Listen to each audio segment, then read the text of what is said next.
Now, I pray that you are one of the somebodies who has absolutely no idea what the hell was going on right there. I really hope you're one of the few. And if you are, let me explain.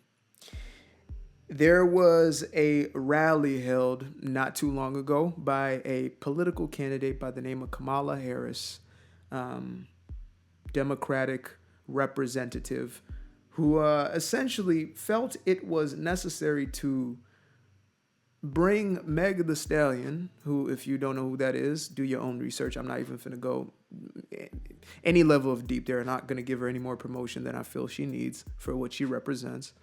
But essentially, this lady right here on the stage was brought out to perform for a political rally. So, the aftermath of this was the most interesting thing. The audience was kind of lost. They didn't really know how to react. She wasn't resonating with them because that is not her audience. So I think it was a big misstep, and a lot of people had a lot to say about it. One person said, I don't know, she has a degree in health admin. Why couldn't she host a cute Q&A? Talk about actual policies, weave health into it. It would have elevated her a bit. Boy Wonder said twerking at a presidential rally is insane. Another person said Democrats meet with Jews, they talk about money and resources. Dems meet with Asians, they talk about money and resources. Dems meet with illegals, they talk about money and resources. Dems meet with the LGBTQ, they talk about money and resources.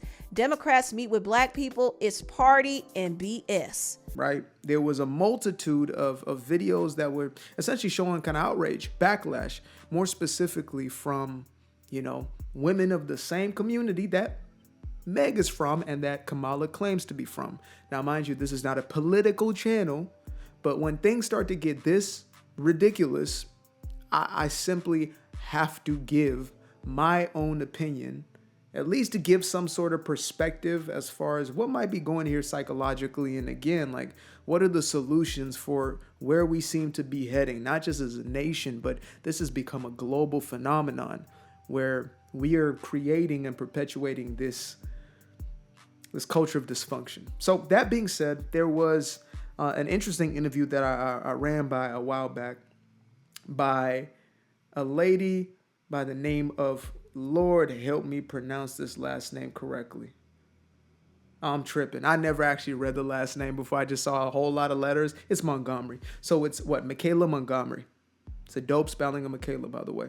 So Mykayla, yeah, I'm saying that right. Mykayla Montgomery, who essentially, sparked some controversy, I guess, at some point because she was supportive of Trump. Because, as a black person, I guess you're just not allowed to have your own opinion. You have to fall in line or whatever it is. So this young lady right here, extremely well-spoken individual, was featured on a radio station. I will share the link to the original video, but in essence, she was having a debate, or more or less a one-sided debate, because the other dude seemed to be just kind of not really up to par for this type of conversation or her level of intellect.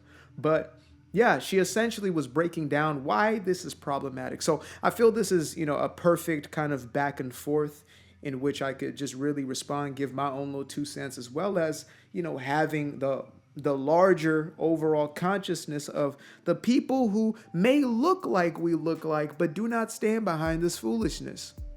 We don't stand for it. So that being said, let's get into it. Boom, we up, doom, okay, check.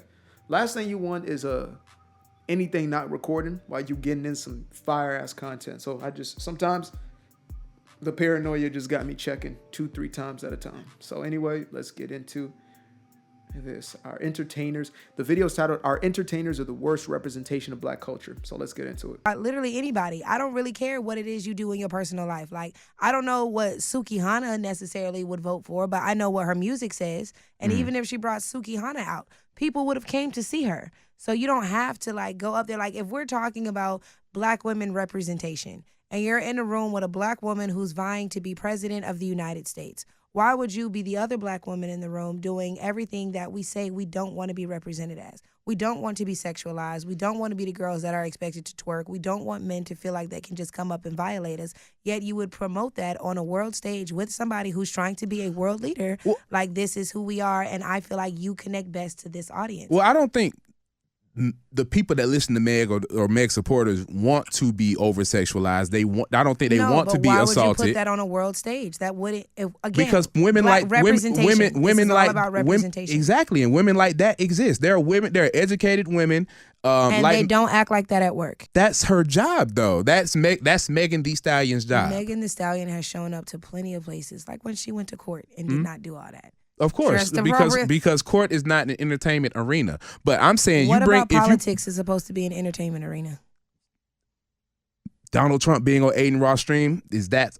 I'm saying, what about it is supposed to be entertainment? Because politics is not supposed to be entertainment. Yeah, but the promotion of politics is. A promotion. The promotion of politics. When they appear on these platforms, when you go on the Breakfast Club, when you go to concerts, when your name is mentioned at Essence Fest, that is 100% capturing an audience and giving them your platform. And as you having an audience and being given a platform, you should represent your people in the best way possible. And again, on the world stage, you got a passport. You seem like a well-traveled man. Mm-hmm. You don't want to go to these other countries and wonder why they have these stereotypes of us. Because when they turn on the TV, that's all they see. Black people need to understand that. Other people who come here are not racist because they think black men are thugs and black girls like to get ratchet and have sex all the time. That's all they see. Mm-hmm. That's all of our music. So when they hear our music, that's what they see. And I can affirm that because, again, I was born overseas. I was born in Zimbabwe, moved to the United States when I was 10 years old. So I've lived a majority of my life here. But, yeah, I can attest to that. There's so many stereotypes that come from, representation. We only know what we know. We only know what we see. Music, so when they hear our music, that's what they see. I just came back from Paris, and they all know bow, bow, bow, and Sexy Red. That's the only thing they can ask me. Oh, you're American? You like Sexy Red? And it's like, okay, like, yeah, I do. Because that's the simplest form of art that can translate to these other cultures. And unfortunately, the simplest form of art that translates to other cultures, rich, poor, whatever, all we are represented as are thugs and hoes. And that's not okay. And as somebody vying to be president, you wouldn't want that representation on the world stage. It just doesn't go together. As a black woman trying to get people to take her serious as the next president of the United States, sure. Why would you choose? And again, if she could have been a singer and just covered some songs that were more appropriate. But Megan literally didn't have one appropriate song to perform there, and nothing about the performance said this should rock the vote. You are voting for these things. Let me say this. I think what you're saying may or may not be true, but guess what? Those people were already thinking about that. They already looked at black people that way. They already did. So why? Okay, so they already looked at us like that. There was so like why, we've had enough. It just like to me, maybe I don't know, I have my own bias, but it just seems like this dude is just trying to defend some foolishness. Maybe he wanted to see what he wanted to see, and that's what it's about. But yeah, the calculus ain't calculating on this one. As far as him defending the fact that, you have that as the representation, the pandering basically to a certain demographic to say, hey, this is you and this is what you guys are all into and this is who you are and what you like. So continuing to normalize we've had enough well-spoken Negroes walk into these places and show you that there's another. We had a black president a few years ago. We've had a black man represent the highest form of office. So if that's not going to teach them that black people are worthy of respect, then we're more than thugs and hoes. One black man. Again, I'm telling you. We've had one. That's one black man. Not everybody who you're mentioning in these other countries, while they do watch the news a lot, not all of them are doing that. So we're looking at how we're represented overall. Mm-hmm. Art is the easiest translated form of communication. Mm-hmm. In which case, if all of our art forms going to these other countries are us killing each other and us being hoes, then we cannot blame them for thinking that way. That's not, Obama couldn't save that. He was one man. So to them, Obama was the anomaly. Us over here, we know there's more Obamas than there are Sexy Reds. Mm-hmm. But it's on us then to make sure the rest of the world knows that we have more Obamas than we do Sexy Reds. We've already shown them that. So you cannot be Kamala Harris and get on stage with us. And it's funny. It's like we've already shown. Yeah, that seems to be excuse making. Well, we already showed them. They already got a representation. So let's just go back to the thugs. And, it's like, why not perpetuate a different narrative, a different image of who many of us actually are? Why not make that a mainstream choice Have the thug be the subgenre, not the main representation. A Sexy Red counterpart and be like, hey, still take us serious as these super. But like, Donald this Trump is what we can align himself with Lil Pump Donald and Trump Kodak. is Donald Trump. When are we gonna? What? Donald Trump is Donald Trump. A rich white man and a black woman have different life experiences and different plights. Just women, period, have a different experience when climbing the corporate ladder. Women, period, have to move differently when climbing the corporate ladder. Women, look at this. Kamala Harris suits are never too tight because she doesn't want to be sexualized. Kamala Harris's heels are never too high because she doesn't want to be sexualized. Kamala Harris doesn't do her hair too long because she doesn't want to be sexualized. So why in the world would you go and make sure that your appearance is what something black women can be proud of? But then you would align yourself with the very thing a lot of black women over the age of 25, most black women over the age of 25 do not want to be looked at as a Megan Thee Stallion. But guess what? Or as a sexy there are red. women Megan's age, younger and older, that exist in the same realm that Megan Thee Stallion exists, and for them, What's that realm? was Megan Thee Stallion is a college-educated woman. exactly who likes to get lit and have fun. So when those people All see, of us like to get lit and have fun. I like to get lit and have fun, but you didn't see me get lit and have fun on the stage. yeah, because that wasn't I do not like to get lit, but I do love to have fun. I get lit off some tea, I'd say that. your role in that current moment. Who said it wasn't? So you mean to tell me if they told me to twerk, you think I would go do it? Because I think that would translate I as don't a know great what message to the audience. This is our first time. This is our first Megan time having a doesn't have to conversation. twerk as a part of her job. In that moment, She it was literally does not have to. In as that a part of her moment, she job. was booked as a performer, so she And gave part a of your performance. And you can do it. And when she performs at high schools, she does not twerk. So where was that 1, 2, 8 count? I've never seen Megan perform at a high school. I don't think that's Coming up, appropriate. she was not always doing that. And yeah, she's performed at, I guess events catered But to I've youth. seen artists that will go into a high school and keep that same stage presence. What I'm saying though And that's is on the high school, and watch how all the parents complain. Like, why did you allow this at my child's school? I've seen it. I've seen So it. if the parents will complain about having it at the school, then why, as a nation, will we not complain about having that And on you a have a national right, stage? but you have a right to complain. I never said I was a fan of We it, but I complain said about love but and I- hip hop, and we hate how love and hip hop is a horrible representation of us as black women, absol- of us as black It people. absolutely is. But I look at But love we and can't I look say- at love and hip hop as empty calories. It don't mean it don't mean shit. The rest of the world doesn't, though. The rest of the world thinks that that's how black people. And yeah, I disagree with that point. It doesn't mean anything. No, dude, programming is programming. Conditioning is conditioning. When ideas are perpetuated, when ways of being and thought and images are continuously shown, they do have an impact on those who are watching, young and old. Trust me. Watch a week straight of one of them shows and see how your relationships begin to degenerate in front of your eyes. You start to become more hostile, a little more pissed off, a little more paranoid. There's real life effects and ramifications to everything we consume as media. How black people really are. Well, and that's how we if interact. you can look And at the it's black our fault politicians for that we've promoting had this in type of degeneracy. because people like that exist. We promote everything. That just catches easier. More As a people member, like Obama exist. Where's their reality show? as a member of People the like me exist. Where's my reality show? I'm gonna give you one. Like, but, wow. but as a member of the media, I know what people stick to more. At this other spot I used to work at, that we dropped a piece about a community engagement and celebrity gossip the same day. Guess what got more interaction? Of course, the gossip's going to get more. Negativity Exactly. drives people. But Exactly. does that mean that you should live a life in which you promote negativity? Is that your calling from God to promote negativity? No. So just because that's what's popular, that doesn't mean that that's what you have to do. What makes you the most money isn't always the righteous thing to do. You could die tomorrow and you're going to tell God, look, God, sorry, I couldn't promote the positivity because it wasn't getting me enough likes. No. Absolutely wrong. Because Okay. I'm in the school systems as well. If all they see is the negativity, then they're not paying attention. And then that brings me back to another point that I made, that they already wanted to see me like that. All we do is support negativity, though. As a Y'all don't well, let me not say y'all, but as many people who should support artists like J. Cole or Rhapsody or Tierra Whack, whatever, they don't.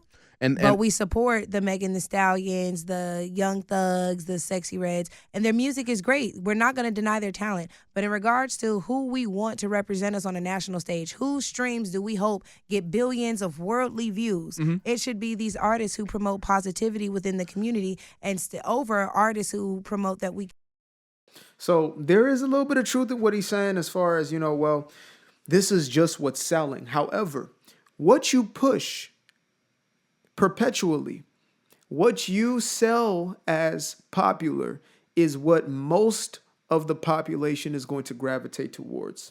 Young population specifically. So if J. Cole, Rhapsody, one of these individuals, if you might not know who that is, let's say a positive messaged artist were to be the person who's put in the mainstream, then that's what's going to become the popular. So the truth that he's speaking on, or the fact that he's speaking on, is a correlation thing. It's like that's because that's what's being put in front of people's faces. Now the internet has changed, that is democratized, and you have a decentralized, and democratized in essence, right? Everybody kind of has their own voice in this system, and you can become a voice of reason in the midst of a sea of voices of foolishness. So really my takeaway from this was simple, is that we have to stop excusing the foolishness if we're ever going to get anywhere. And I know that man right there, he probably has his own agenda because he is a radio show host. He is probably the owner maybe of that radio station, and he wants to be able to book the likes of Meg Thee Stallion. So he does not want to offend a Meg, Sexy Red, the Ice Spice, these types of individuals who portray black women in what I would call a degenerate sort of representation, in a caricature, in a stereotype, right? That's my assumption. That would be my assumption, just looking at it from a third eye perspective, is that he probably has his own agenda as far as why he's advocating so hard for, that type of behavior. But as far as us, we all have a voice and we all have the power to choose differently. And, in the same way we vote with that ballot, we vote with our pocketbooks on a daily basis. And more specifically, we vote with our attention. What we give our attention to and what we feed our attention to is what's going to persistently and consistently become the mainstream, or more importantly, what's going to affect our own personal lives. Because let's be real, that's what matters most to us. And the only benefit we can be to the rest of the world is what we can be to ourselves. And so we must be willing to make different decisions on what we give our attention to. And, not be bamboozled by the likes of quote unquote celebrity, etc.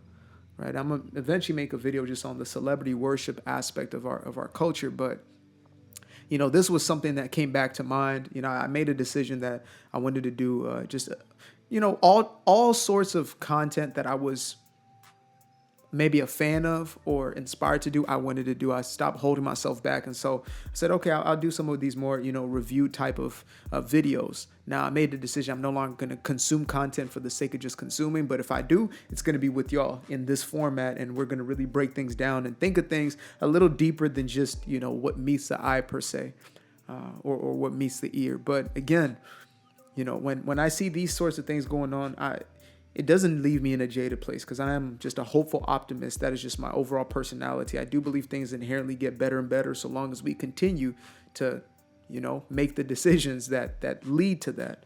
But what I do know for a fact is that we have to be engaged in the process of changing things. Like, yes, that vote matters, but what matters more than the vote is what you're voting for on a daily basis with your time, your energy, and your attention. I used to be afraid of the dark, place unknown like a heart in their heart.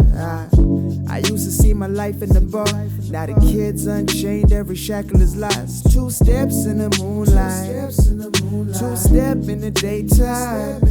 You just know when it feel right, you got a feeling the time's not. See you through those shades that I just threw on. Through my lenses, you just can't do no wrong. I fell in love with myself again. I fell in love with myself. I fell in love with the sunshine. I fell in love with the light. I fell in love with the full moon. I fell in love with the night. I can see the light again. I can see the light.